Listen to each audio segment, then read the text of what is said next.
Bismillahirrahmanirrahim. Assalamualaikum warahmatullahi wabarakatuh. Alhamdulillahirabbil alamin. Allahumma shalli ala sayyidina wa maulana Muhammadin asyrafil khalqi ajma'in wa ala alihi wa sahbihi wa man tabi'ahu ila yaumiddin. Jamaah dimanapun berada, malam ini kita masuk pada stasiun yang ke-12, Ju', lapar. Jadi salah satu stasiun dalam perjalanan menuju Allah Subhanahu wa taala ada satu namanya lapar. Kita berhenti di situ. Berdasarkan firman Allah dalam surat Al-Baqarah ayat 155, A'udzubillahi minasyaitonir rajim.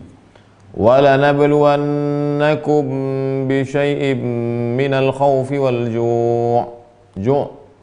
Kami pasti akan menguji kamu dengan sesuatu sedikit dari rasa takut dan lapar. Keutamaan lapar itu ditutup Allah dalam ayat 155. Apa kata Allah? Wa basyiris sabirin. Berikan kabar gembira kepada orang yang sabar merasakan lapar itu. Apa balasan mereka? Fabasyirhum, berikan kabar gembira kepada mereka bijamilis thawabi ala sabri. Cantik, indah, bagusnya balasan bagi orang-orang yang sabar ala miqasatil ju', menghadapi lapar. Khauf wa naqsim minal amwal wal anfus was samarat.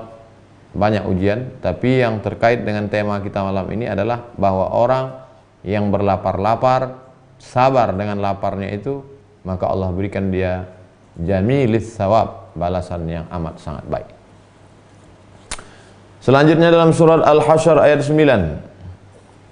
Mimma utu, orang-orang Madinah yang didatangi oleh orang-orang Makkah. Orang Makkah itu disebut dengan muhajirin karena mereka hijrah dari kota Makkah 8 hari 8 malam naik onta. Orang Madinah yang menunggu itu karena mereka menolong disebut dengan Ansar. Mimma utu, mereka yang didatangi oleh orang muhajirin dari kota Makkah.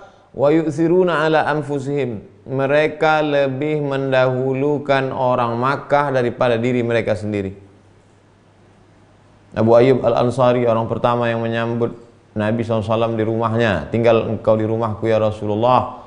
Padahal dia pun juga susah. Walau kana bihim khasasah, walaupun mereka perlu. Ada tikar yang paling bagus, lebih didahulukannya orang Makkah. Makanan begitu juga. Ada satu makanan hanya cukup untuk memenuhi lambung dia, istrinya, anaknya. Kemana dia dulu berikan? Diberikannya dulu untuk ke orang Makkah. Dia menahankan lapar. Kalau ada orang berbagi saat mampu, saat kaya, biasa. Tapi kalau ada orang mampu berbagi saat tidak ada, luar biasa. Makanya sifat orang yang bertakwa, apa kata Allah? Alladzina yunfiquna fis sarra wad dharra. Orang yang mampu berbagi walaupun dia dalam keadaan sempit, susah, payah, miskin, melarat. Biarlah aku tak makan, asal saudaraku makan. Maka saat dia merasakan lapar itu, ada balasan yang luar biasa diberikan Allah Subhanahu wa ta'ala. Jadi Al-Musannifu rahimahullah, Imam Abul Qasim Abdul Karim Ibnu Hawazin Al-Qushairi, penulis kitab Ar-Risalah Al-Qushairiyah, mau menunjukkan bahwa berlapar-lapar ini adalah sunnah berdasarkan Quran dan sunnah Rasulullah SAW, bukan bid'ah. Setelah dia sebutkan ayatnya, baru kemudian dia sebutkan hadisnya. Guru kami meriwayatkan kepada kami, namanya Ali bin Ahmad Al-Ahwazi, meriwayatkan dari gurunya Ahmad bin Ubaid As-Saffar, dari gurunya Abdullah bin Ayyub, dari gurunya Abu Walid At-Tayalisi, dari gurunya Abu Hashim Az-Za'farani, dari gurunya Muhammad bin Abdullah, dari gurunya Anas bin Malik radhiyallahu anhu. Qala, dia berkata, Anas bin Malik 10 tahun menjadi pelayan pembantu Nabi Muhammad SAW di kota Al-Madinah Al-Munawwarah. Dia bercerita karena dia melihat Nabi, dia bertetangga dengan Nabi, tinggal di rumah Nabi, bertetangga dengan Umar, bertetangga dengan Abu Bakar, bertetangga dengan Utsman, bertetangga dengan Sayyidina Ali, bertetangga dengan Sayyidatuna Fatimah, berteman berkawan dengan Sayyidina Al-Hasan dan Sayyidina Al-Husain. Ja'at Fatimah radhiyallahu anha. Suatu ketika, kata Anas bin Malik, datanglah Sayyidatuna Fatimah binti Rasulillah, anak kesayangan Nabi Muhammad SAW, di kasrati khubzin, dibawanya roti, kepada Rasulullah SAW. Melihat Fatimah datang bawa roti, ini taman Raudhah. Kalau kita menghadap ke arah kiblat, Taman Raudhah, mimbar Nabi, tempat Nabi jadi imam, paling tepi ke kiri kamar Nabi bersama Aisyah, di belakang kamar Nabi kamar Fatimah bersama Sayyidina Ali. Datanglah Fatimah ke rumah Nabi SAW. Ma hadhil kasrah ya Fatimah? Apa ini wahai Fatimah? Kata Nabi SAW. Lalu kemudian kata Fatimah, qarsun khabbastuhu. Qarsun, roti bulat. Makanya orang Arab sekarang menyebut CD itu qars, karena bentuknya bulat, mustadir. Qarsun, roti bulat, khabbastuhu, yang baru ku masak tadi. Tepung gandum dicampur dengan minyak sapi, setelah dibuat adonan, dilekatkan ke tanah liat. Tanah liat berbentuk melengkung, bara api di bawah, lekatkan dia atau pakai alas di bawah, nanti menggelembung bulat. Walam tatib nafsi hatta ataituka bihadhil kasrah. Jiwaku tidak merasa nyaman, aku rasa tak enak hati ya Rasulullah, kata Fatimah, kalau tidak aku bawakan roti ini kepada engkau. Ternyata ada kontak batin antara ayah dengan anak, anak dengan ayah. Betul kata Nabi SAW, Fatimah minni, Fatimah itu dariku, buah hatiku, darah dagingku. Maka kalau dia darah daging, kontak apa yang terjadi. Lapar Nabi SAW, kontak ke hati Fatimah. Tak sampai hati kalau tidak membawakan roti ini ke rumah Nabi SAW.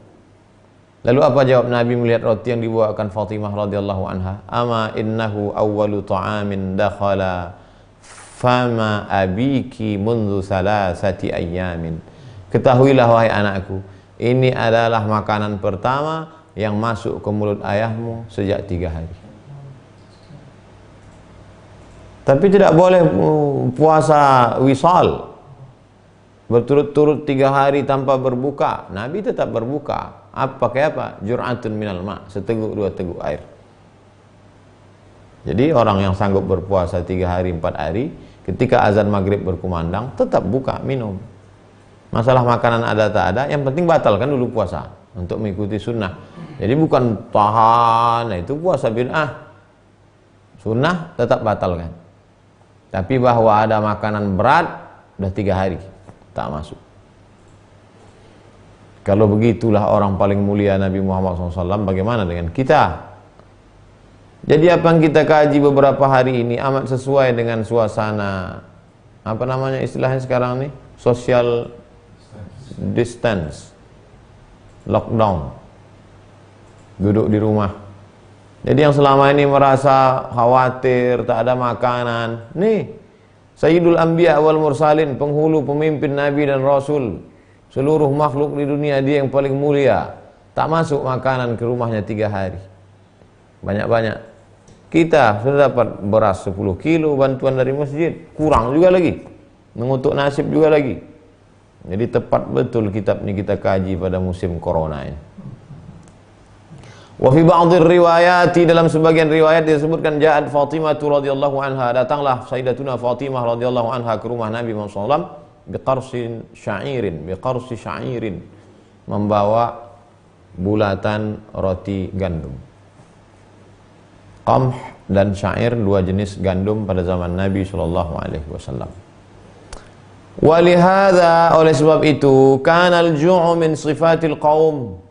Oleh sebab itu, lapar ini adalah salah satu ciri orang-orang yang datang mendekatkan diri kepada Allah Subhanahu wa taala. Oh, ini dia buat-buat ini. Tidak, karena ada dalam Quran, ada dalam sunnah, dialami oleh Rasulullah SAW. Wa huwa ahadu arkanil mujahadah, salah satu dari rukun tiang tonggak mujahadah melawan hawa nafsu adalah dengan lapar. Jadi kalau kita ketemu dengan orang berlapar-lapar, maka sesungguhnya dia sudah menegakkan tiang mujahadah. Kalau kita berjumpa dengan orang yang berlapar-lapar, itu salah satu ciri sifat orang yang mendekatkan diri kepada Allah Subhanahu wa taala. Fa inna arbabas suluki, karena sesungguhnya tokoh-tokoh besar, orang-orang hebat yang melalui jalan ini, tadarraju, mereka melewati proses ini perlahan-lahan ila i'tiyadil ju'i, membiasakan diri untuk ju' lapar, wal imsaki anil akli, menahan diri untuk tidak makan. Tapi prosesnya tadarruj. Tak bisa ujuk-ujuk tiba-tiba baru ngaji malam ini besok langsung puasa 3 hari seperti ini. Oh, tak bisa. Makanya pada zaman Nabi SAW ada orang yang mau puasa setiap hari. Kata Nabi cukup 3 hari aja dalam sebulan. 13, 14, 15. Kalau cuma gitu aku sanggup lebih banyak dari itu ya Rasulullah. 8 hari. Senin, Kamis, Senin, Kamis, Senin, Kamis, Senin, Kamis. Kalau cuma 8 hari aku lebih bisa daripada itu ya Rasulullah. Yasumu yauman wa yaftiru yauman. Ahabbus shaum ilallah shaumi Daud. Puasa yang paling disukai Allah puasa Nabi Daud 15 hari. Kalau sanggup juga lebih dari 15 baru disebut dengan puasa dahar. Dahar artinya puasa. Dahar artinya makan Pak Ustaz. Bahasa Sunda. Kumaha atuh akang dahar. Dahar artinya puasa sepanjang hari. Terjadi ikhtilaf antara ulama, boleh tak orang puasa terus setiap hari? Sebagian mengatakan boleh. Apa dalilnya? Karena Abdullah bin Umar bin Khattab puasa setiap hari. Apa dalil lagi boleh puasa setiap hari? Aisyah radhiyallahu anha setelah Nabi Muhammad SAW meninggal puasa setiap hari. Tapi tetap berbuka ketika azan maghrib berkumandang. Kalau mau puasa 3 hari, 8 hari, 15 hari, setiap hari. Ini kan di buku Pak Ustadz, bukunya sudah tua, 1000 tahun yang lalu. Di zaman sekarang 1441, ada nggak orang yang puasa tiap hari? Ada. Saya ketemu orangnya, makan buah saja waktu berbuka. Oh, karena dia ulama? Tidak, santri biasa. Soal ini santri, puasanya dahar setiap hari, bukanya hanya buah saja, tidak makan berat. Jadi saya bertemu dengan orang-orang yang melakukan yang disebutkan ulama dalam kitab itu untuk supaya saya yang menyampaikan ini yakin. Jadi tidak ngawang-ngawang. Ketika baca, ada nggak orang seperti ini zaman sekarang? Ada. Tidak ulama, orang biasa. Tapi amalnya amal ulama. Yang malu itu kita disebut orang ulama, amalnya amal orang awam.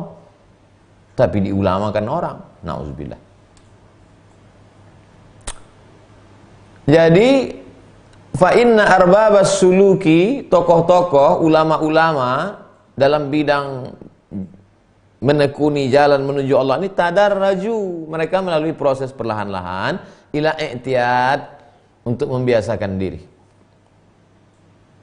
Wa wajadu ya Nabi al-hikmati fil ju', mereka menemukan telaga air, mata air yang tidak pernah putus, yambu. Makanya ada pondok di Kudus namanya Yambu'ul Quran, mata air Al-Quran yang tak pernah berhenti. Jamaknya ya Nabi. Ada mata air yang tak pernah berhenti yang mengalirkan hikmah. Wa may yu'tal hikmata faqad utiya khairan katsira. Kalau mau mencari mata air, gali tanah. Bagaimana supaya ada mata air hikmah dalam diri kita? Fil ju', banyak-banyak lapar. Orang kalau lapar bicaranya hikmah. Orang kalau lapar maka insya Allah wibawanya hikmah, bukan dibuat-buat. Wa wajadu ya Nabi al-hikmati fil ju' wa kasratul hikayati anhum. Banyak riwayat-riwayat tentang mereka. Ini yang akan kita bahas sampai habis pertemuan nanti insya Allah. Sami'tu Muhammad bin Ahmad bin Sufi. Kata Imam Al-Qusairi, aku mendengar guruku Muhammad bin Ahmad As-Sufi meriwayatkan dari gurunya Abdullah bin Ali At-Tamimi meriwayatkan dari gurunya Ibnu Salim. Kata Imam Ibnu Salim, adabul ju'i, adab lapar-lapar itu bukan sekedar tahan makan, tahan minum, lapar, tidur, bangun, tidur, bukan itu maksudnya. Ada adabnya, ada etikanya, ada tata keramanya. Adabul ju'i alla yanqusa min adatihi. Dia tetap berlapar-lapar tapi tidak berkurang aktivitasnya. Ini yang sampai setelah ngaji ini besok semua yang menonton streaming malam ini langsung kita amalkan nih lapar. Tiba-tiba besok malam semua mengatakan handphonenya mati semua. Kenapa? Orangnya pun setengah mati. Tidur semuanya. Tidak berkurang dari aktivitasnya. Illa misla udhunis sanur, kecuali hanya seperti uzun telinga, senur kucing hutan yang bergerak-gerak. Artinya apa? Ini kata-kata kiasan bahwa dia tidak hilang dari aktivitas biasa.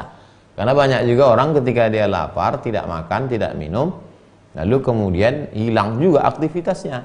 Ini tidak. Oleh sebab itu puasa bukan sekedar tahan makan, tahan minum, tahan mata, tahan telinga, tahan hati, tahan bisikan pikiran, tahan tangan, tahan kaki. Jadi amat sangat sesuailah stasiun yang ke-12 ini kita kaji pada musim corona ini. Nah, jadi mungkin sebagian jamaah sudah mengamalkan ini dari sejak beberapa hari yang lalu. Maka makin kuat keyakinannya. Bagi yang belum mengamalkannya, ya amalkan. Tapi masalah Pak Ustadz, besok kan sudah 16 Sya'ban. Idzan tasafa Sya'ban fala tasum. Kalau sudah pertengahan Sya'ban nggak boleh puasa sunat. Tidak boleh puasa sunat itu bagi orang yang memang belum pernah puasa sunat sebelumnya. Tiba-tiba besok dia mau mulai puasa sunat, nggak boleh. Tapi bagi yang sudah biasa puasa sunat sebelumnya, besok 16 Sya'ban tetap boleh puasa sunat. 3 yang boleh puasa sunat besok. Pertama, yang biasa puasa sunat Sya'ban. Yang kedua, mengqadha, mengganti puasa. Yang ketiga, nazar. Yang wajib, qadha wajib, nazar wajib, kifarat wajib. Nah, itu yang boleh. Lain daripada itu tak boleh. Waqila, ada riwayat menyebutkan kana Sahal bin Abdillah, Imam Sahal bin Abdillah la ya'kulut ta'ama, tidak makan makanan berat, makanan ringan dia makan. La ya'kulut ta'am, tak makan makanan berat illa fi kulli 15 yawman. 15 hari sekali aja makan berat. 15 hari baru makan berat. Jadi dengan membaca buku ini apa sih manfaatnya bagi yang Ustaz rasakan sendiri? Merasakan bahwa amal kita ini belum ada apa-apanya. Kekeliruan kita selama ini adalah membandingkan amal kita dengan pemabuk, membandingkan amal kita dengan orang tak beramal. Kalau mau membandingkan amal, lihatlah orang yang obat, zuhad, ahli ibadah, ahli zuhud. Maka kalau dibaca ini, tak makan hanya 15 hari baru makan berat. Jadi amal kita ini tak ada apa-apa. Kalau sudah terasa amal kita tak ada apa-apanya, maka kita merasa rendah, hina, dina di hadapan Allah SWT. Tak layak kita masuk surga bersama mereka. Itu baru selevel Imam Sahal bin Abdullah. Tak makan berat kecuali setelah 15 hari. Apa iya ada orang seperti ini? Ada. Ada beberapa pondok pesantren yang menerima murid harus tahan puasa sekian puluh hari, bukanya hanya air putih saja. Masih ada sampai hari ini. Fa idza dakhala syahrul Ramadan, kalau masuk bulan suci Ramadan, kana la ya'kulu, dia tidak makan berat hatta yaral hilal, sampai dilihatnya hilal Idul Fitri. Kalau bulan biasa, Muharram, Safar, Rabiul Awal, Rabiul Akhir, itu pas tanggal 15 baru dia makan berat. Yang biasa makan ringan. Tapi pada saat bulan suci Ramadan, 15 Ramadan pun dia tak makan berat. Kapan dia baru makan berat? Melihat hilal petang tanggal 29-30, malam Idul Fitri, baru makan berat. Wa kana yuftiru kulla lailatin. Lalu yang dia makan waktu buka puasa itu apa? Yuftiru, dia buka puasa kulla lailatin, tiap malam, alal ma'il qarrah. Alal ma', air saja, air murni, air saja. Patutlah kata-katanya hikmah, patutlah diamnya hikmah, patutlah senyumnya hikmah. Banyak orang-orang mau mencari ketenangan, datang ke pendopo, kiai, ulama, tuan guru, belum mendengar ceramahnya, belum dengar ngomongnya, ketemu kau tadi dengan kiai anu, ketemu, terus dia ngasih apa? Nggak ada, cuman senyum. Habis itu hati saya tenang, saya pulang. Ketemu sama Ustaz Somad, sejam saya diceramahnya. Terus apa-apa aja pun kata dia. Tak ada hikmah dari kata-katanya. Tadi sebelum ketemu dia pusing kepalaku. Setelah jumpa makin pusing. Tak ada hikmah. Hampa isi kata-kata itu. Berapa banyak kata-katanya indah didengarkan, tapi tak berkesan dalam hati. Dibuat-buat. Sesuatu yang dibuat-buat dari mulut, cuman sampai mulut juga dia. Tapi kalau dia dari lubuk hati yang paling dalam, maka ke hati juga sampainya. Berapa banyak kita bertemu dengan orang-orang soleh, pakaiannya biasa, ngomongnya biasa, sendalnya biasa, tapi pertemuan itu berkesan dalam hati kita. Apa itu? Hikmah. Bagaimana menggali hikmah itu? Sikit makan. Imam Yahya bin Mu'adz berkata, "Lau annal ju'a yuba'u fi suqi." Seandainya lapar itu dijual di pasar. Ada jualan, ada jual putu bambu, ada jual martabak, ada jual. Gimana Ustadz? Ngasih contoh aja banyak betul makanan yang diingat di kepalanya. Tapi ada situ dijual namanya makanan, menunya namanya ju', lapar. Lau annal ju'a yuba'u fi suqi, seandainya lapar itu dijual di pasar, lama kana yanbaghi litullabil akhirati idza dakhalu suqa ayashtaru ghairahu. Tidaklah selayaknya bagi orang yang mencari akhirat membeli makanan lain selain lapar. Masuk ke pasar, tadi mau beli ubi, mau beli gandum, mau beli beras, mau beli itu, mau beli ini persiapan, tapi begitu melihat lapar, itu saja dibeli, pulang ke rumah, yang lain tidak. Kenapa? Karena yang dicarinya adalah walal akhiratu khairul laka minal ula wal akhiratu khairun wa abqa. Imam Muhammad bin Abdullah bin Ubaidillah meriwayatkan kepada kami dari Ali bin Husain al-Arjani, dari Abu Muhammad bin Abdullah bin Ahmad al-Astakhri di kota Makkah al-Mukarram. Harasahallah, semoga Allah menjaganya. Lihatlah adab ulama, lihatlah bagaimana ulama memuliakan Makkah. Apa kata Imam Al-Qusyari? Harasahallah, jumlah i'tiradiyah, semoga Allah menjaga Makkah. Qala, guru kami berkata, dia riwayatkan dari Imam Sahal bin Abdullah. Imam Sahal berkata, lamma khalaqallahu dunya, ketika Allah menciptakan dunia, ja'ala fis syaba', maka dijadikan Allah dalam kenyang itu al-ma'siyata wal jahla. Ketika Allah menciptakan dunia, maka diciptakannya maksiat dan jahil. Ada maksiat, ada jahil. Di mana aku letakkan maksiat dan jahil ini? Tup diletakkannya. Di mana letaknya? Kenyang. Makanya orang kalau sudah kenyang, maksiat jahil, maksiat jahil. Lalu kemudian Allah menciptakan ilmu dan hikmah. Wa ja'ala fil ju'i al-ilma wal hikmata, maka diciptakannya ilmu dan hikmah. Di mana? Lapar. Ada dua kantong, satu nama kantongnya syaba', satu nama kantongnya ju'. Di tempat syaba' diciptakan Allah Subhanahu wa taala maksiat dan jahil, sedangkan di tempat ju', lapar, diciptakan Allah ilmu dan hikmah. Ada orang berilmu tapi tak ada hikmahnya. Profesor, doktor, PhD, LC, MA, kiai, buya, tuan guru, tak ada hikmah. Ilmu banyak. Laisal ilmu bi kathratir riwayat. Orang yang berilmu itu bukan yang banyak meriwayatkan haddatsana fulan, haddatsana Qutaibah bin Sa'idin, haddatsana fulan dalam kitab ini, dalam, bukan itu. Ada hikmah kata-kata. Berisi, bergizi dia. Bukan hanya sekedar sampul yang kosong saja. Dari mana datang ilmu itu? Dari mana datang hikmah itu? Dari lapar. Makanya banyak orang sebelum ngaji belajar ilmu lapar dulu. Karena menyiapkan tempatnya.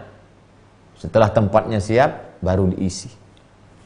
Wa qala Yahya bin Mu'adz, Imam Yahya bin Mu'adz berkata, al-ju'u lil muridina riyadatun.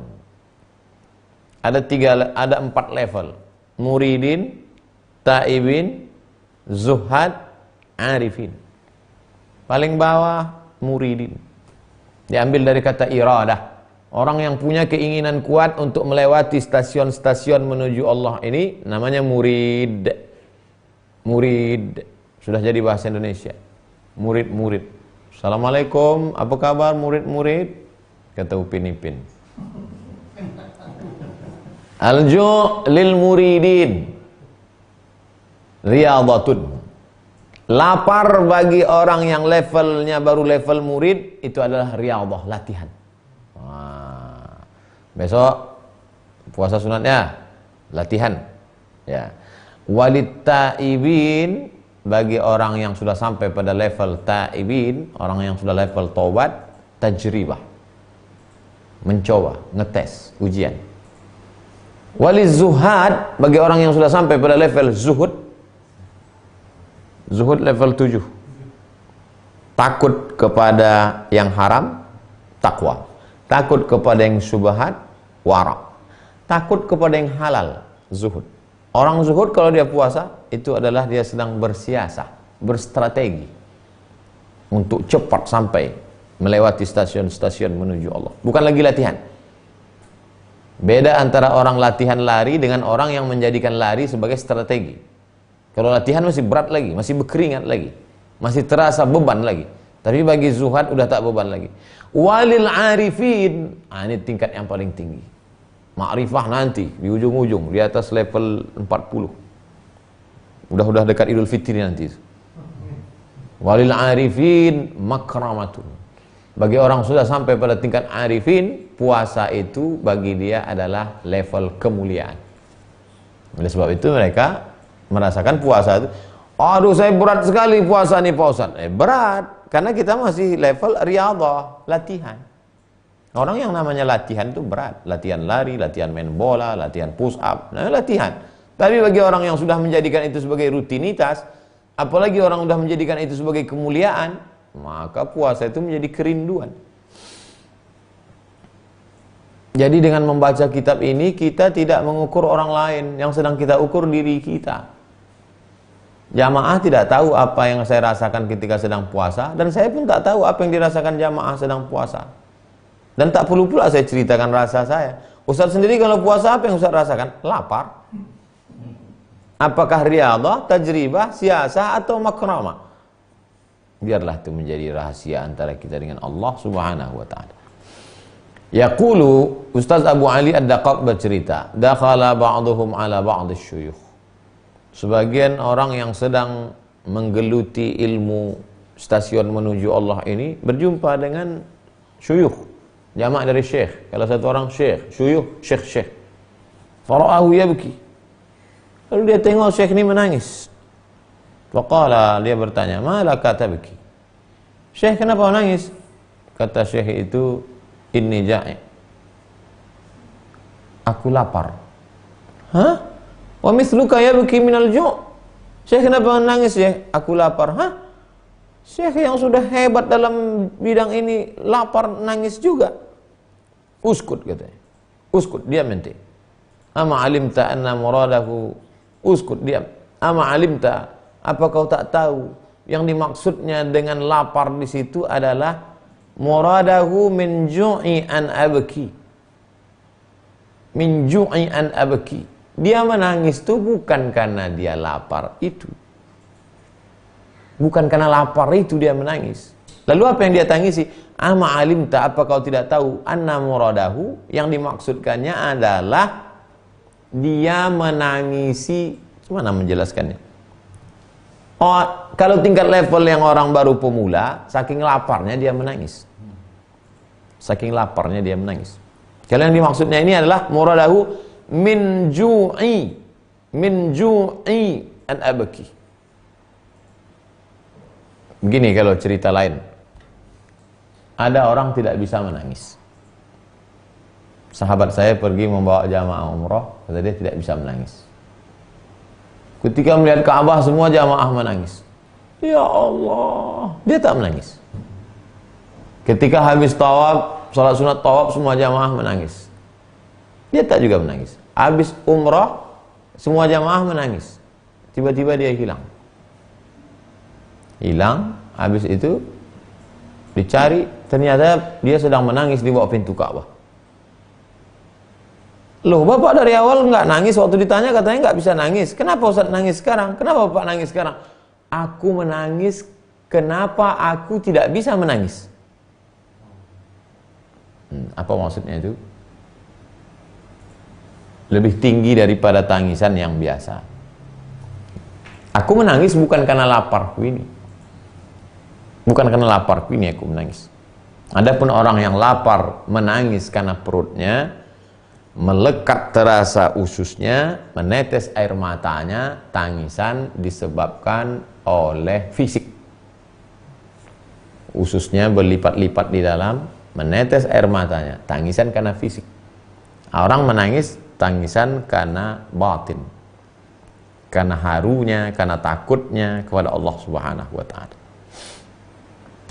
Aku mendengar Abu Abdullah Asy-Syirazi berkata, Abu Abdullah Asy-Syirazi berkata, Abu Abdullah Asy-Syirazi mendengar Muhammad bin Bishr berkata, Muhammad bin Bishr mendengar Husain bin Mansur berkata, Husain bin Mansur mendengar Daud bin Mu'az berkata, Daud bin Mu'az mendengar Makhlad berkata.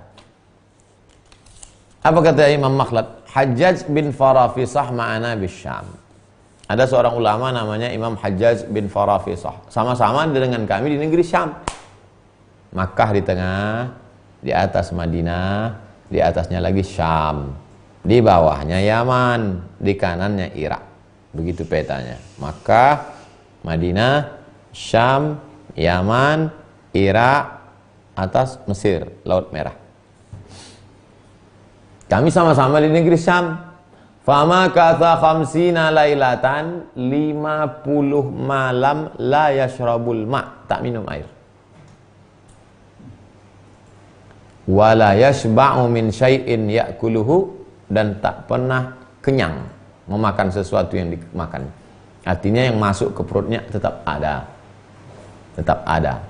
Jadi kalau dia makan buah, buah itu ada cairannya. Dimakannya misalnya semangka, dimakannya misalnya apel, ada air di dalam. Tapi dia tidak minum air murni.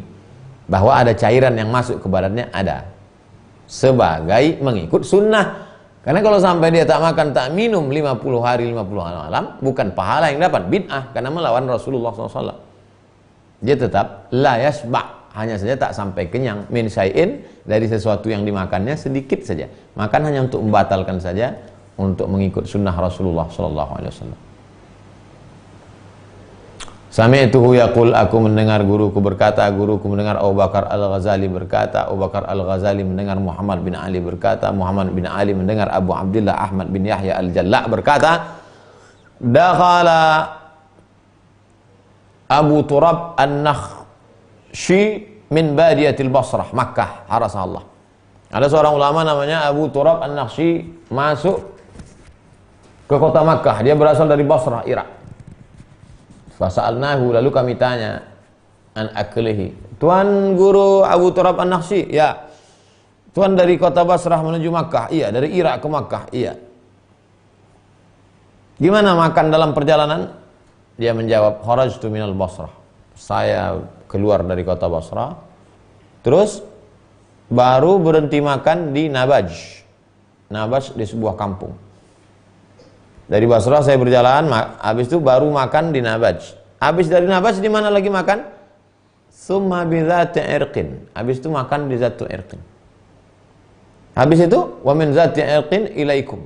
Lalu kemudian ke Makkah. Coba lihat di Google Maps, Basrah, Nabaj, Zatu Irqin, Makkah. Jadi dari Baghdad naik onta, makannya hanya di Baghdad, Nabaj, Zatu Irqin, Makkah. Wa min Zati Irqin ilaikum faqata al-badiyata bi aklataini. Menempuh jarak panjang itu hanya bi aklataini. 2 kali dia memasukkan makanan ke mulutnya. Dari Zatu Irqin, tempat miqat waktu haji umrah, dari Zatu Irqin ke Makkah 120 km. Bukan naik mobil, naik onta. Naik onta berapa? Makkah, Madinah 400 km, 8 hari, 8 malam. Nabi SAW bersama Abu Bakar Siddiq. Kalau 400 km, 8 hari, 8 malam, berarti dari Zatu Irqin ke kota Makkah 100 km, 120, 2 hari, 2 malam. Sekali dia makan. Dalam perjalanan, bukan mukim. Naik onta, bukan naik bis, bukan naik mobil mewah. Sami'tuhu yaqul, aku mendengar guruku berkata, guruku meriwayatkan dari Ali bin Nuhas Al-Misri berkata, Ali bin Nuhas Al-Misri meriwayatkan dari gurunya Harun bin Muhammad Ad-Daqqaq, dari Abu Abdurrahman bin Darqash, dari Ahmad bin Abi Al-Hawari, Aku mendengar Abdul Aziz bin Umair berkata, tajawwa'a sanfun minat tayri arba'ina sabahan.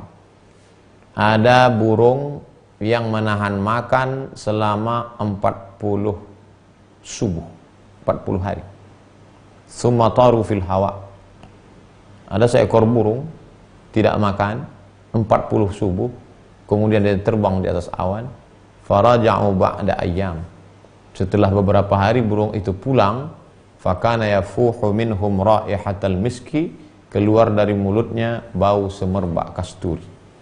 Kalau burung saja menahan makannya mengeluarkan harum semerbak kasturi, apalagi manusia, maka pasti dari mulutnya akan keluar hikmah dan ilmu.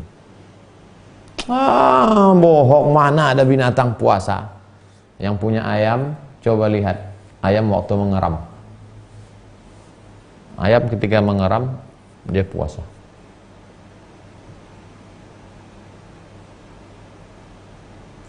Ular, jarang ditemukan bangkai ular, kecuali ular yang dibunuh orang. Ular yang mati jarang ditemukan. Kenapa tak ada bangkai ular? Karena ular biasanya dia tahu saatnya kapan dia akan mati, maka dia pergi ke tempat yang sunyi sepi, dia tidak makan, tidak minum sampai dia mati. Jadi bahwa ada binatang yang berpuasa, ya, ketika mereka mengeram, ketika mereka akan mati. Oleh sebab itu perlu mengkaji khusus binatang, mengkaji ilmu binatang. Sekaranglah baru ada dokter hewan, pakar-pakar binatang, flora dan fauna. Kalau dulu ulama-ulama itu ahli Quran, ahli hadis, ahli binatang. Yang mengatakan bahwa yang paling tajam penciumannya adalah cacing, itu Imam Al-Jahiz. Tidak punya telinga, tidak punya mata, tidak punya kaki, tidak punya kulit. Keadilan Allah dikuranginya di sini, dilebihkannya di sini. Hidungnya paling tajam. Jadi mereka dulu adalah para research, peneliti. Karena Sahal bin Abdullah idza ja'a, Imam Sahal bin Abdullah kalau dia lapar, qawiyah, kuat. Wa idza akala syai'an dha'ifa. Kalau dia makan, kalau dia lapar, kuat dia. Kalau dia makan, lemah dia. Kebalikan dari kita. Kalau makan, kuat. Kalau lapar, menggigil.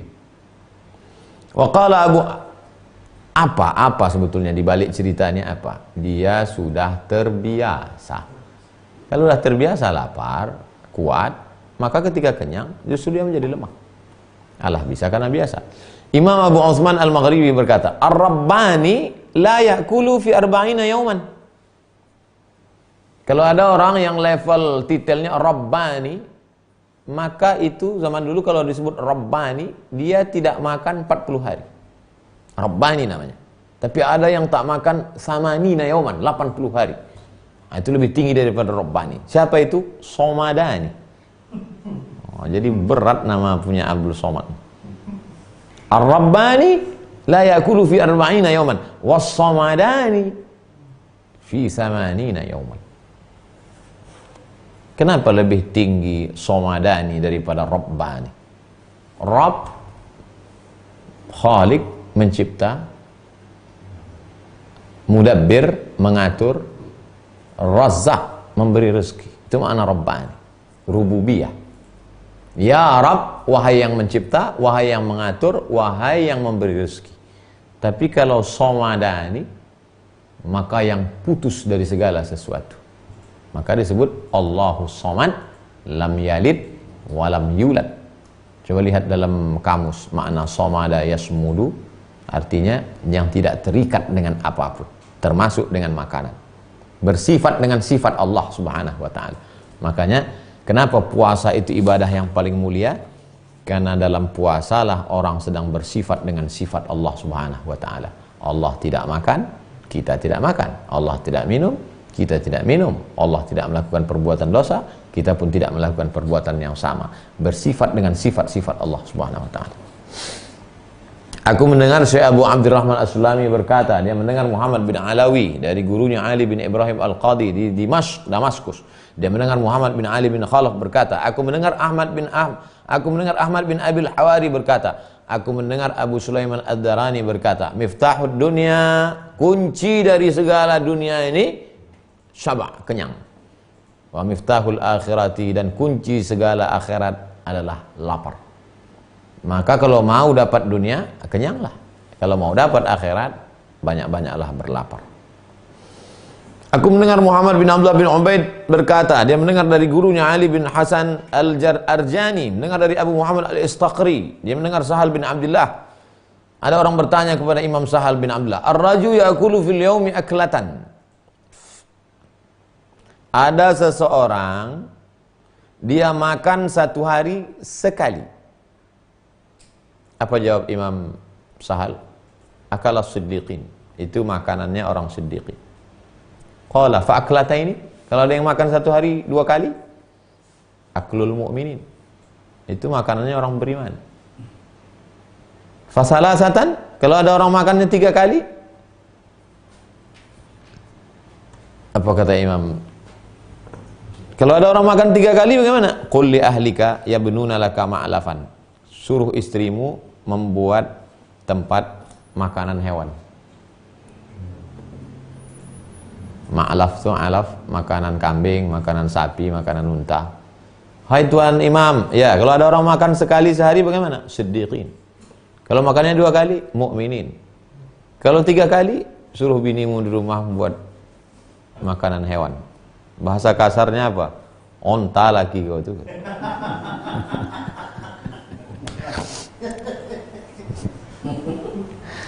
Aku mendengar guruku berkata, guruku mendengar Abdul Aziz bin Fadl berkata, Abdul Aziz bin Fadl mendengar Abu Bakar As-Sahi berkata, Abu Bakar As-Sahi mendengar Yahya bin Mu'az berkata. Apa kata Imam Yahya bin Mu'az? Al-ju'u nurun. Lapar itu cahaya. Makin banyak laparnya, makin banyak cahayanya. Wasyabu'u nurun, wasyabu'u narun. Sedangkan kenyang itu api. Sama-sama terang. Tapi satu terangnya karena cahaya, yang satu api. Wasyahwatu mithlul hatab. Syahwat itu seperti kayu bakar. Yatawalladu minhul ihtiraq. Kayu bakar mudah terbakar. La tudfa' naruhu hatta yuhraqu sahibuhu. Hatta yuhriqa sahibuhu. La tudfa' naruhu, apinya tidak akan mungkin bisa dipadamkan sampai habis terbakar. Oleh sebab itu, bagaimana cara memadamkannya? Habiskan kayu bakarnya semua, baru habis terbakar. Kalau tidak mau terbakar, jangan sampai kena api. Apa api itu? Kenyang. Tapi kita mau terang juga. Bagaimana terang bisa tidak terang tanpa api? Nur. Apa itu? Banyak-banyak lapar. Aku mendengar Abu Hatim As-Sijistani berkata, aku mendengar Abu Nasr As-Saraj Al-Ulumi berkata, kata Imam Abu Nasr As-Saraj, suatu ketika ada orang yang sedang menjalani stasiun-stasiun ini, dia menjumpai seorang syekh. Faqaddama ilaihi ta'aman. Lalu dibawakanlah makanan. Mundu kam yauman lam ta'kul. Sudah berapa hari kau tak makan, Tuan Guru? Tuan Guru menjawab, mundu khamsata ayyam. Imam Abu Nasr As-Saraj berkata, suatu ketika datanglah seorang yang sedang menekuni kajian ini, menapaki jalan-jalan stasiun menuju Allah ini. Dia menemui seorang syekh. Lalu kemudian dia membawa makanan. Syekh itu bertanya, seberapa hari kau sudah tak makan? Katanya, mundu khamsata ayyam. 5 hari tak makan. Faqala ju'uka ju'u bakhl. Laparmu ini adalah laparnya orang bakhil. Alaika thiyab wa anta taju'. Alaika thiyabun wa anta taju'. Engkau pakai pakaian lengkap sempurna, bagus, cantik, engkau lapar. Laisa hadza ju'u faqrin. Ini bukan laparnya orang faqr. Faqr artinya tak berhajat lagi kepada makanan. Tapi ini laparnya orang bakhil. Apa maksud lapar orang bakhil? Nahan belanja. Makin lama laparnya, makin banyak duit terkumpul. Sedangkan yang dimaksudkan baik itu, yang mahmud itu adalah ju'u faqrin, lapar fakir, tak berhajat lagi kepada makanan, tak berhajat lagi kepada yang mengenyangkan. Sedangkan lapar puasa sunat mahasiswa, anak-anak muda. Kenapa kau puasa? Hemat nih Pak Ustadz. tiga kali sarapan kan bisa untuk paket. Itu namanya ju'u bakhl. Aku mendengar Muhammad bin Husain berkata, Muhammad bin Husain mendengar Muhammad bin Ahmad Ad-Sa'id Ar-Razi berkata, dia mendengar Abbas bin Hamzah berkata, mendengar Ahmad bin Amir Al-Hawari, mendengar Abu Sulaiman Ad-Darani. Li'an atruka min asya'i luqmatan, aku tinggalkan makan malamku satu suap. Ahabbu ilayya min an aquma al-laila ila akhirih. Aku lebih senang meninggalkan makan malam satu suap daripada tahajud sepanjang malam. Begitulah mereka lebih memilih lapar. Aku mendengar guruku berkata, guruku mendengar Abul Qasim Ja'far bin Ahmad Ar-Razi berkata, Ishtaha Abul Khair Al-Asqalani As-Samakasinin. Ada ulama namanya Imam Abul Khair Al-Asqalani, Asqalan dari Palestina, ingin betul makan ikan, bertahun-tahun ingin makan ikan. Tsumma dhahara lahu dzalik min maudhi' halal. Kemudian dari tempat yang halal nampaknya lah ikan tadi. Alhamdulillah dapat ikan. Falamma madda yadahu ilaih, ketika diulurkannya tangannya mau mencubit daging ikan tadi, akhadhat syaukatun min 'idhamihi isba'ahu. Tulang ikan itu menusuk salah satu jarinya. Tertusuk. Alhamdulillah dapat ikan. Setelah dimasak, alhamdulillah dapat ikan. Pas mau ini menusuk tulang ikan itu ke ujung jarinya. Fadhahabat fi dzalika yaduhu.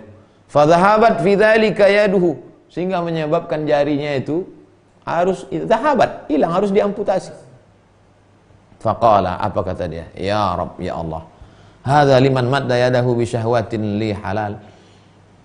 Ini karena syahwat mendorong ingin mendapatkan yang halal. Fa kaifa biman madda yadahu bi syahwatin ila haram. Bagaimana kalau tangan ini diulurkan karena syahwat menginginkan yang haram? Yang halal aja begini hukumannya, apalagi yang haram. Kenapa kita tidak mengalami seperti yang dia alami Pak Ustadz? Karena kedudukan kita tak selevel dengan dia. Oh kalau gitu biarlah jauh-jauh aja dari Allah. Berat kali itu Pak Ustadz. Aku mendengar Ustaz Abu Bakar Ibn Fawraq berkata, syughlul ayali natijatun mutaba'atu syahwati bil halali.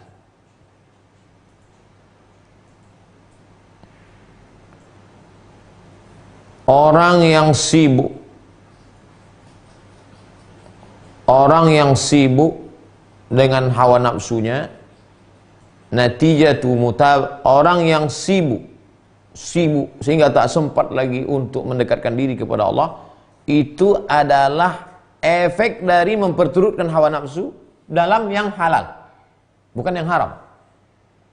Sibuk tak sempat tahajud, sibuk tak sempat duha, sibuk, itu adalah efek gara-gara memperturutkan hawa nafsu dalam yang halal. Fama dhannuka biqadiyati syahwatil haram. Lalu bagaimana kalau orang memperturutkan hawa nafsu pada yang haram? Hilang rasa manis dalam hati untuk beribadah. Aku mendengar Rustam Asy-Syirazi berkata, As-Sufi berkata, guruku mendengar Abu Abdullah bin Khafif. Imam Abu Abdullah bin Khafif diundang dalam suatu majelis walimah kenduri, makan-makan. Famadda wahidun min ashabihi yadahu ila ta'am qabla syekh.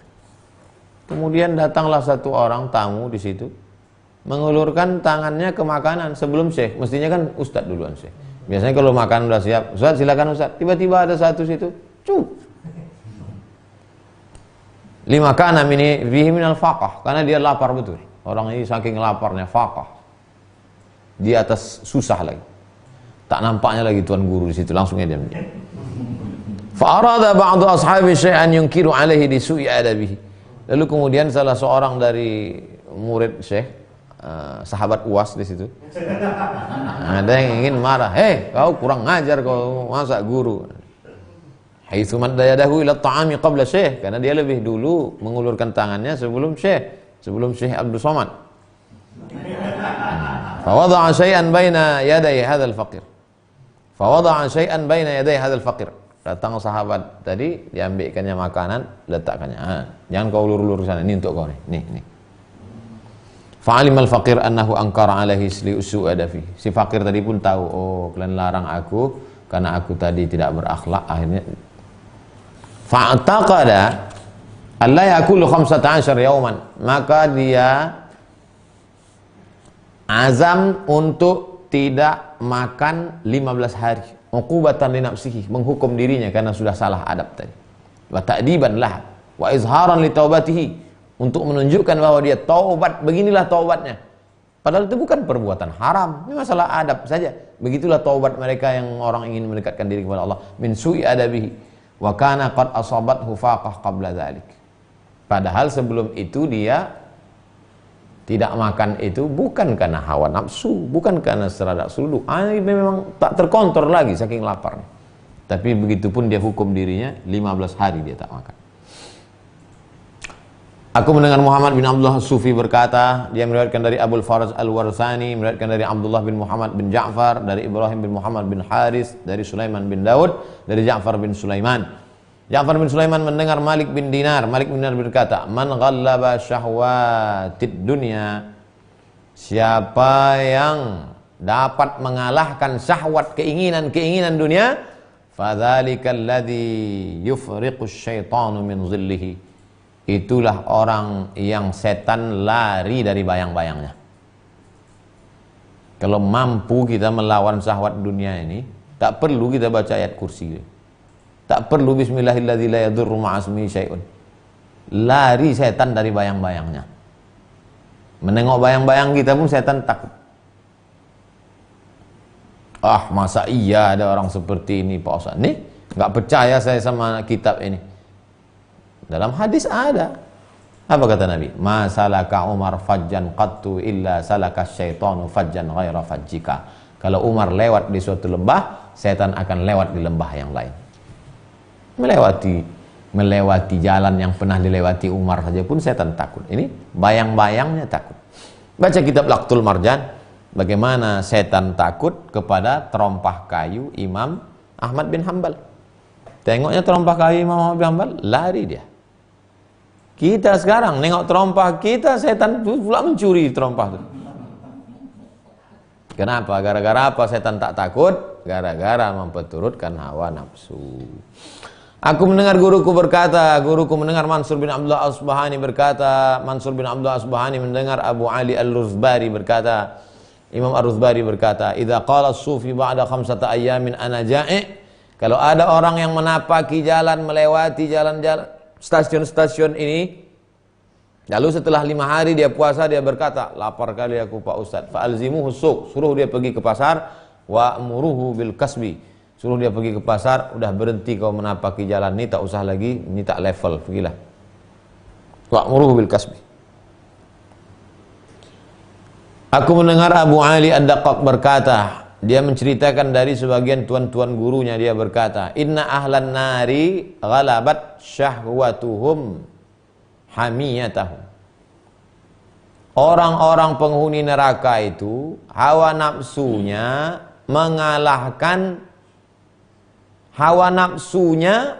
mengalahkan perlindungan dirinya, mengalahkan bentengnya. Falidzalika iftadahu, disebabkan itulah dibukakan Allah segala aibnya di akhirat. Aku mendengar guruku berkata, dikatakan, kita selesaikan ini, ada setengah halaman lagi. Ala tashtahi, apakah engkau tak ada nafsu makan? Faqala, dia menjawab, ashtahi an la ashtahi. Apa kau tak ada keinginan? Aku ada keinginan supaya tak ingin. Kau kulihat tak ingin makan, tak ingin minum, tak ingin baju bagus, tak ingin itu, tak ingin ini. Kau sebetulnya ada keinginan tidak? Aku ada keinginan supaya tak ada keinginan. Wahada tam. Dah, cukup, selesai. Ada keinginanku. Apa keinginanmu? Supaya tak ada keinginan. Aku mendengar Syekh Abdurrahman As-Sulami berkata, dia mendengar Ahmad bin Mansur berkata, dia mendengar Ibnu Makhlad. Ibnu Makhlad mendengar Abu Husain Al-Hasan bin Amr bin Jaham berkata, dia mendengar Abu Nasr At-Tammar berkata, atani Bishrun lailatan. Imam Bishri Al-Hafi mendatangi aku pada suatu malam. Lalu aku berkata, alhamdulillahilladzi ja'a bik. Maha suci Allah, segala puji bagi Allah yang sudah membuat engkau datang. Ja'ana qutnun min Khurasan. Ada kapas dari negeri Khurasan. Faghazalathul bintu. Lalu kemudian kapas itu dipintal menjadi benang oleh anak perempuan. Wa ba'athu. Kemudian setelah dipintal jadi benang, dijualnya. Washtarat lana lahman. Setelah itu dibelikannya daging. Fatafattara indana. Lalu kemudian kami pun berbuka dengan makanan itu. Apa maknanya? Dia hanya mau makan kalau jelas makanan itu duitnya dari mana. Dari mana apa yang kau makan? Daging. Daging ini dari mana? Dari hasil jualan. Jualan apa? Jualan benang. Benangnya dari mana? Dari kapas. Kapasnya dari mana? Dari Khurasan. Siapa yang membeli? Anak. Jelas sanad makanan itu baru dimakan. Oh, enggak enak lah Pak Ustadz. Nanti saya tanya sama kawan, ini dari mana? Kata dia, makan aja lah, banyak kali cerita kau.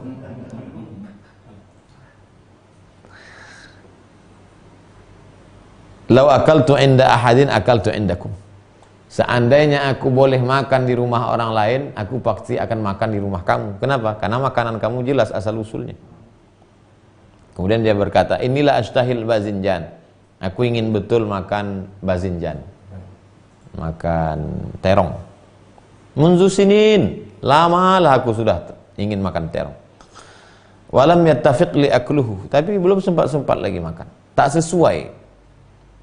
Fakultu, inna fihal bazinjan min halal.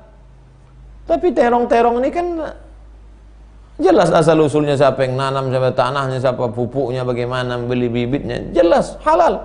Kenapa tak kau makan? Faqala, dia menjawab, hatta yasfu li habbul bazinjan. Sampai yang mau dimakannya itu bazinjan yang macam mana? Sampai bersih dari biji-biji terong itu. Macam mana bersih? Kalau biji semangka masih bisa dibuang satu-satu. Biji terong mau dibuang satu-satu. Dia mau bersih sebersih itu. Oleh sebab itu, apa maksudnya ini? Yang mau dikaji ini apa sebetulnya?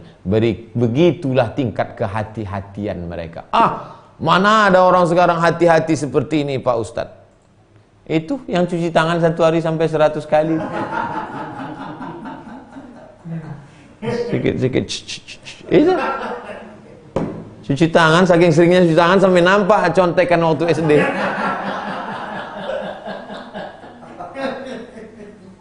Kalau begitulah telitinya orang karena takut virus corona, begitulah telitinya dia takut makan haram, selamat.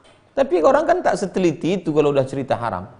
Tapi kalau masalah corona, ya mau memencet tombol lift parkir, ambil peniti dibakar pula dulu. Jadi kalau ada orang mengatakan nggak ada orang seteliti itu, ada. Tapi masalah yang zahir, masalah yang batin.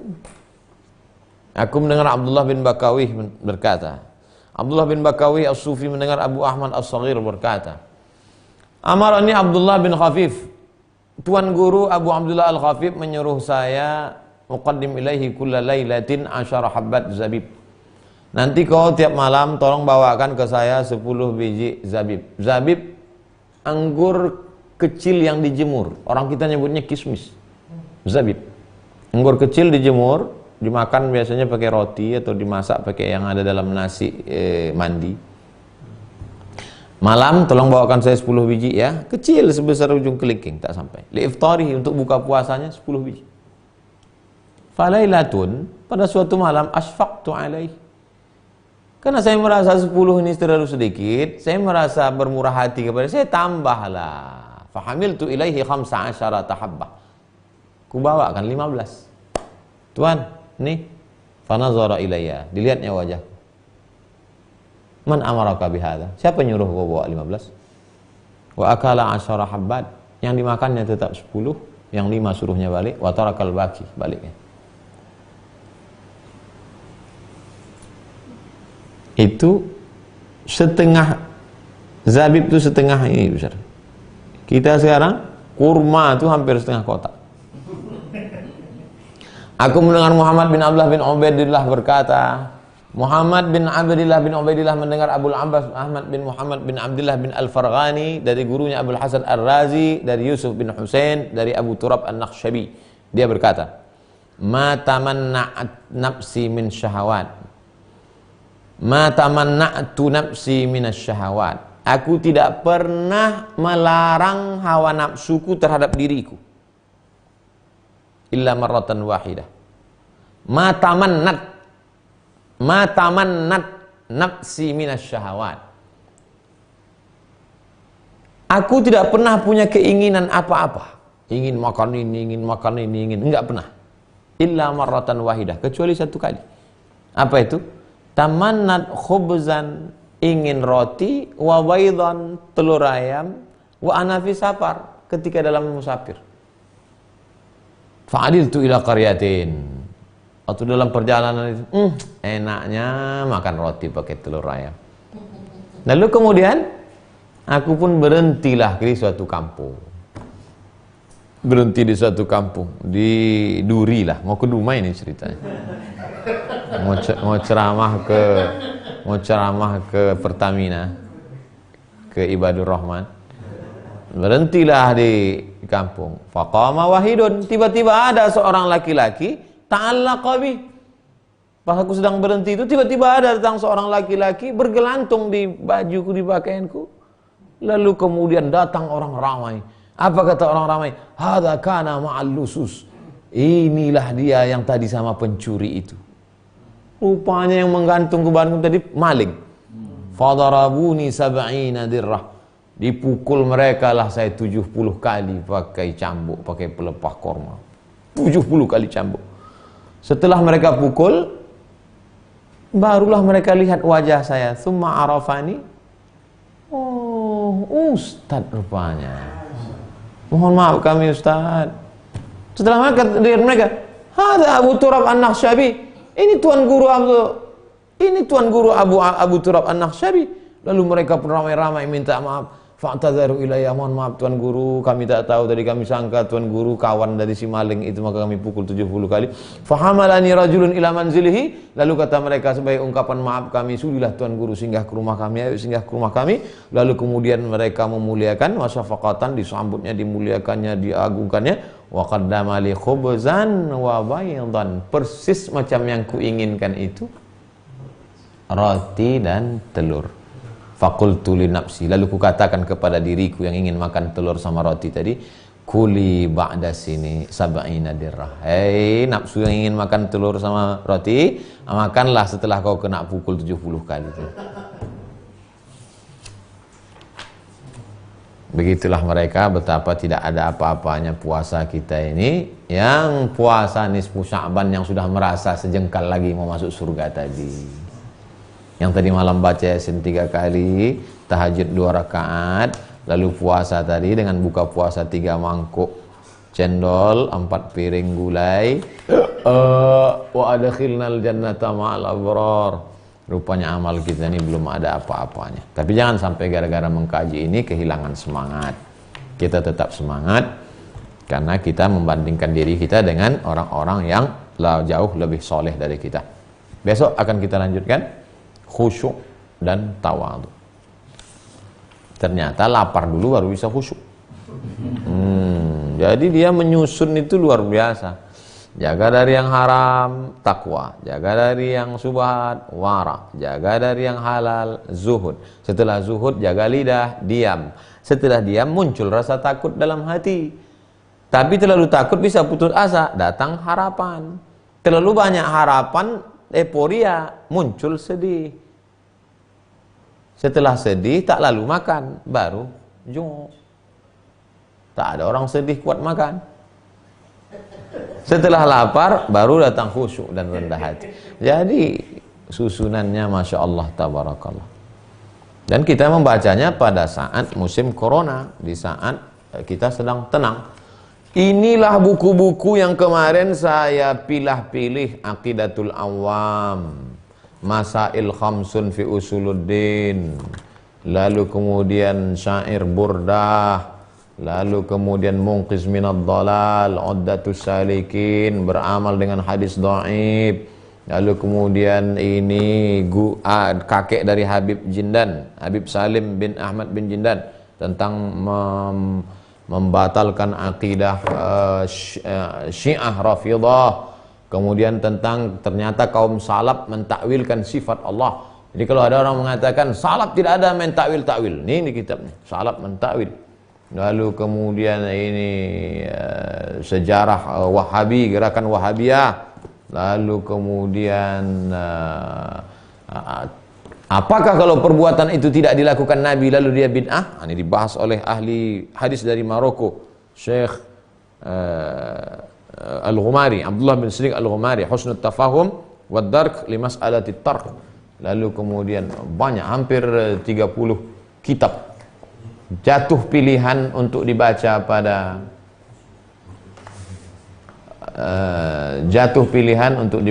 pada tawassul, apa hukum bertawassul dengan Nabi dan wali-wali, lengkap semua. Tapi tiba-tiba jatuh pilihan kepada stasiun-stasiun menuju Allah, Imam Al-Qushairi. Allah Ta'ala membimbing kita, pilihan yang sangat tepat, waktunya pun tepat, insya Allah sebelum malam takbiran kita sudah khatam ini, insya Allah. Amin ya rabbal alamin. Baik jamaah yang dimuliakan Allah, pertanyaan pertama dari Pak Muhammad. Assalamualaikum Ustaz. Waalaikumsalam warahmatullahi wabarakatuh. Saya bekerja di perusahaan, menyimpan pendapatannya di bank dan ada pendapatan bunganya. Apakah gaji saya tersebut bagian dari riba tersebut? Bapak bekerja di perusahaan itu halal. Perusahaan itu halal. Kerja Bapak juga halal. Kerja Bapak halal, perusahaan itu juga bidangnya halal, hanya saja dia menyimpan duit di bank konvensional. Maka yang haram hanya bunganya itu saja. Bunganya itu mestinya, kalau orang menyimpan uang di bank konvensional, bunganya itu diserahkan ke Masalih Ammah, lembaga yang dinikmati orang banyak. Sahabat-sahabat yang mau bertobat dari bank konvensional, ini kebetulan banyak sahabat-sahabat jamaah kita yang sedang susah karena tidak bisa bekerja beberapa hari corona ini, maka serahkan kepada mereka, kumpulkan dalam bentuk sembako. Mulailah kita setiap masjid, setiap komunitas, setiap alumni, setiap apapun namanya, coba buat beras 10 kilo, minyak 1 kilo, gula 1 kilo, kopi, teh, makanan pokok, roti, bungkus, buat. Saya sendiri di masjid, saya patok 1 paket 300.000, bagi-bagikan. Begitu cara kita menolong saudara-saudara kita. Termasuklah uang dari bank konvensional ini. Apakah gaji saya ini haram Pak Ustadz? Tidak. Sama seperti saya membeli makanan di rumah makan. Assalamualaikum Ibu, tukang jual rumah makan nasi uduk, saya beli nasi sebungkus. Pas dia mau ngasih nasi sebungkus, saya tanya dia, Ibu nabungnya di bank konvensional apa bank syariah Bu? Nggak ada urusan, karena saya membeli nasi dia. Begitu juga dengan Bapak. Bapak bekerja, kerjaannya halal. Adapun dia menyimpang duit di mana, itu urusan dia. Ibu Titi, Ustadz, ada sebuah keluarga di mana suami istri sering bertengkar. Setiap kali ribut, suami selalu berkata, kalau gitu kita cerai aja. Apakah kata-kata itu sudah jatuh talak? Ibu Titi tanya sama suaminya, Bang, kau ada niat talak atau tidak? Kalau kata dia ada niat, berarti sudah jatuh talak 1. Udah hampir 10 kali Pak Ustadz, berarti udah jatuh talak 3. Kalau sudah jatuh talak 3, maka ibu tidak bisa lagi balik ke bapak sebelum ibu nikah dulu dengan laki-laki lain. Tidak hanya sekedar akad, mesti berhubungan kelamin. Hatta tadzuqa usailataha wa tadzuqi usailatahu. Nah, jadi jangan main-main tentang ucapan-ucapan talak ini. Karena talak ini ada namanya kinayah, yang kiasan, ada yang sharih, yang jelas. Pulanglah kau ke rumah orang tuamu.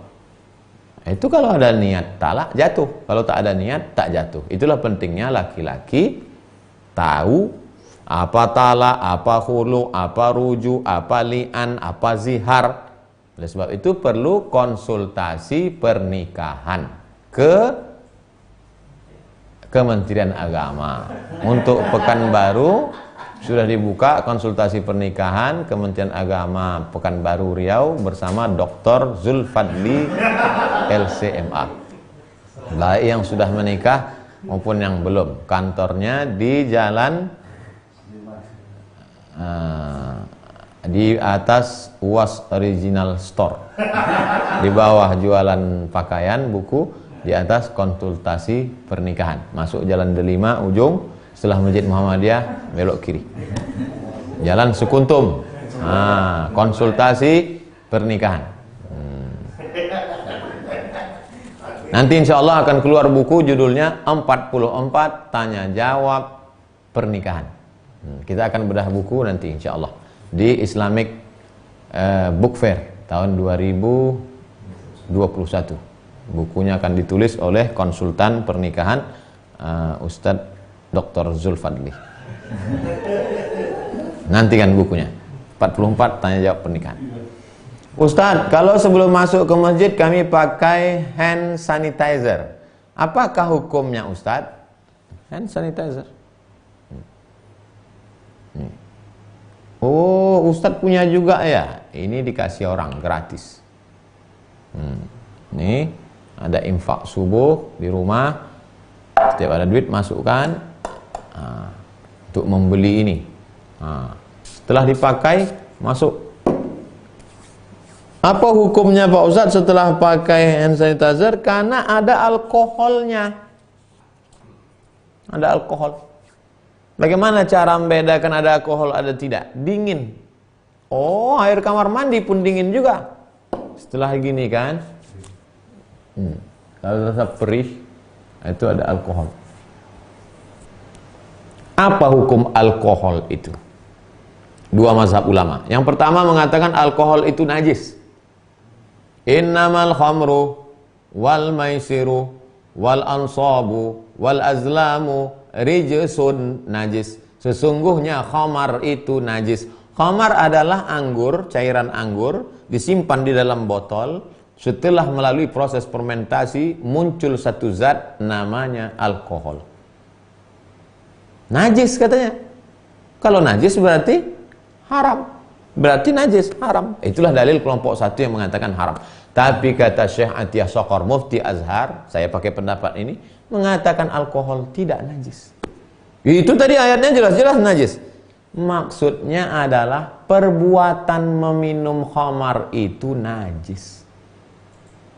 Bukan najis aini, bukan bendanya najis, tapi najis maknawi, perbuatannya. Sama seperti seorang mengatakan, kau main judi tadi ya? Iya, najis main judi.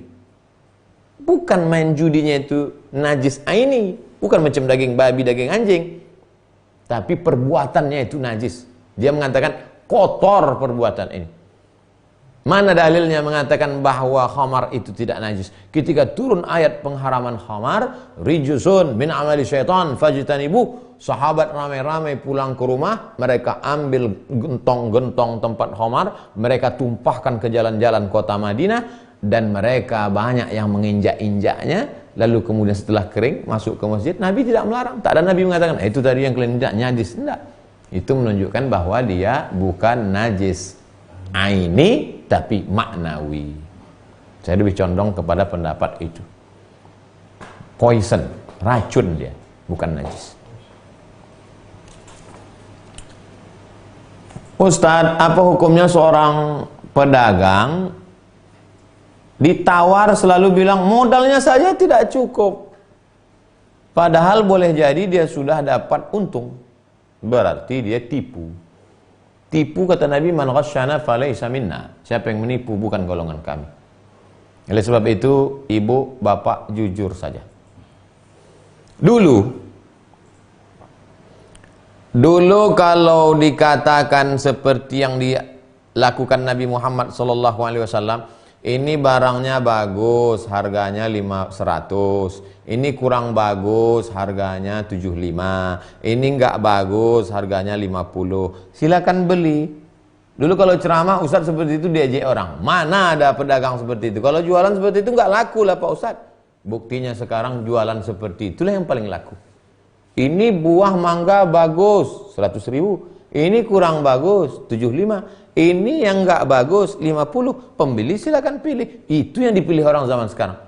Adapun yang mencampur antara yang tak bagus dengan bagus, dibilangkan murah, pulang ke rumah dibelahnya busuk, apa kata dia? Inilah terakhir aku beli sini, tak akan lagi. Itu maka umat Islam nih barang dagangannya tak laku. Kenapa? Menipu. Oleh sebab itu jangan tipu-tipu. Tunjukkan saja, ini sekian. buat harganya. Ini sekian, ini sekian. Man ghashana falaysa minna. Siapa yang menipu bukan golongan Nabi Muhammad, bukan umat Muhammad sallallahu alaihi wasallam. Dari Pak Rafa, Ustadz kalau di bulan Sya'ban saya mulai baca Quran dari juz pertama. Pas mau Ramadan baru dapat 2 juz. Ini namanya gaya slow. Apakah saya mulai dari juz pertama lagi ketika awal Ramadan atau lanjutkan? Lanjutkan saja Pak. Karena membaca Quran itu tidak mesti tengok bulan, Bapak lanjutkan saja khatam. Jadi baca Quran itu yang dikejar adalah khatamnya. Imam Malik bin Anas kalau sudah masuk bulan suci Ramadan, ditutupnya kitab hadis, mereka fokus pada baca Quran. Baca Quran di bulan suci Ramadan mengejar khatam.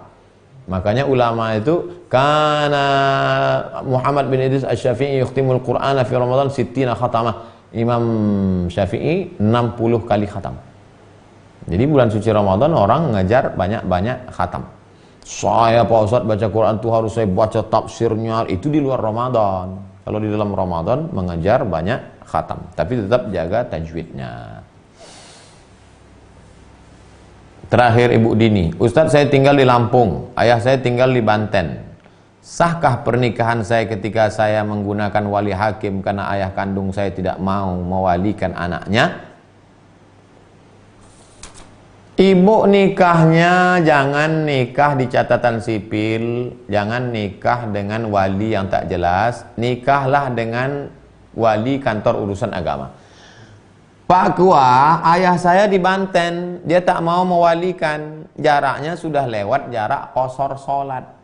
Berapa jarak qasar sholat? 89 km, 2 marhalah. Maka oleh sebab itu ada kebijaksanaan. Dan sekarang saya kasih tahu kepada anak-anak gadis yang wali bapaknya tidak mau mewalikan, ada kabar gembira untuk kalian. Di kantor pengadilan agama ada formulir khusus diisi untuk bapak-bapak yang tak mau mewalikan anaknya. Kalau si bapak tidak mewalikan anaknya itu karena sebab agama, maka bisa dialihkan ke wali hakim. Tapi kalau karena sebabnya betul, tak bisa dialihkan. Kenapa bapakmu tak mau? Karena suami saya pemabuk. Itu tak bisa. Karena bapaknya baik. Tapi kalau kenapa bapakmu tidak setuju? Karena suami saya miskin, susah. Nah, itu termasuk penyebab yang menyebabkan bisa beralih perwalian ke wali hakim. Hakim yang menentukan. Fasultanu waliyun man la waliyalaha. Wali hakim menjadi wali bagi perempuan yang tak punya wali. Wallahu a'lam bissawab. Itulah kajian kita malam ini, mudah-mudahan bermanfaat. Terima kasih segala perhatian. Mohon maaf segala kesilapan dan kekhilafan. Allahumma 'allimna ma yanfa'una wanfa'na bima 'allamtana. Ajarkan pada kami yang kami tak tahu, yang sudah kami tahu ni buat bermanfaat untuk kami ya Allah. Allahumma dafa'na al-ghala wal waba wal fahsya wal riba wal zina wal munkar. Selamatkan negeri kami dari malapetaka, bencana, musibah, bil khusus wabah corona ini. Waj'alna minas sabirin, jadikan kami orang-orang yang sabar. Waj'alna minal khashiin, jadikan kami orang-orang yang takut. Wassallallahu ala sayyidina Muhammad wa ala alihi wasallam. Walhamdulillah rabbil alamin. Besok kita ketemu lagi dalam pembahasan khusyuk dan tawadhu. Terima kasih. Wassalamualaikum warahmatullahi wabarakatuh.